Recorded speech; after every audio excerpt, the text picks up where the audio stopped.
guys go for regular checkups from doc? Yeah, usually twice a year. And what did you get? Full blood workup and everything done, Jeff? Yeah, full blood, liver, kidneys, everything done, checked. That's important, it's for you guys to remember because, bodybuilding is we want to make it a healthy sport, and sometimes it can become an unhealthy sport if we don't keep ourselves constantly checked out. Kris, what about you? Yeah, regular physicals. Just making sure everything checks out. Especially a lot of times people who have higher protein diets, it's a little extra stress on your kidneys and some of your organs. So it's never hurts just to go checked out and make sure everything's in good shape. All right, what are we doing here now, Jeff? Tell me what exercise this is. It's one arm tricep extensions.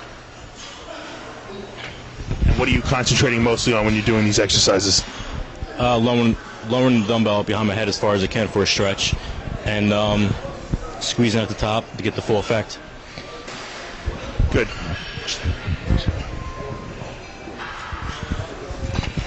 Now, there's one thing that it's important to remember, especially when it comes to overhead dumbbell extensions, and I believe personally that this is probably the most potent tricep builder around. I think it's even better, believe it or not, than close bench pressing, and not because you can't use as much weight, obviously, but because it puts the tricep in a tremendous stretch. And when you get that stretch, it's bringing all three heads of the tricep into play here, and form is good, and it's important that you come all the way down.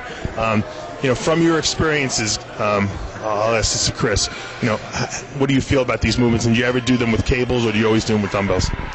No, occasionally I'll switch it up a little bit. I would take a slightly, maybe take like a high cable and pull with a rope. But usually I tend to use more with the. I usually like free weight a little bit more than machines and cables. I used to like free weights too, but my shoulders hurt too much, so I got to use the cables. But yeah, I do believe this is a very potent exercise for tricep development, and I think more people don't do it because it hurts. And it's the old, no one likes to squat, no one likes to do bent over rows, no one likes to do overhead tricep extensions because it's a complicated movement to do. So they tend to take the easy way out. All right, how many sets are we doing here, Jeff, with these? If I remember correctly, we're doing 3 sets just to finish off the tricep. And you don't have this guy programmed very well. He doesn't even know what he's doing. You weren't there. I don't know if they'd get through the workout.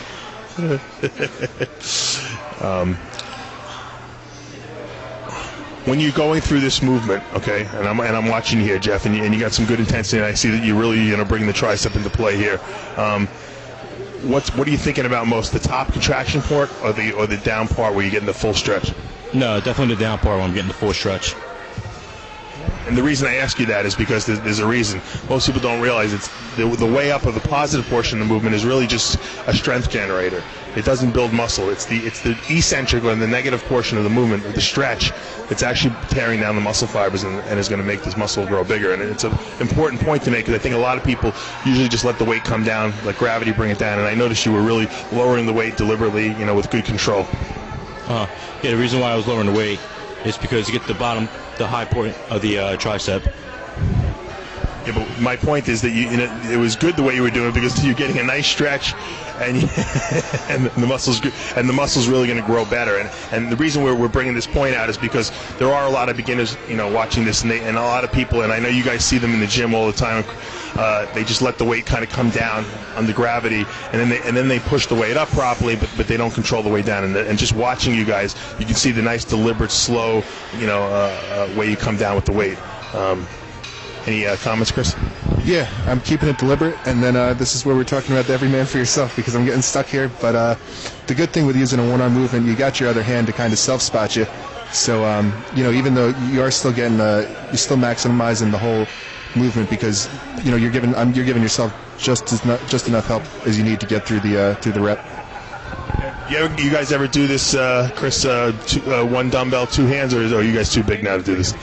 No, we switch it in every once in a while. It's we haven't hit that one for a couple weeks, but I'm sure that one will show up one day when we're not expecting it.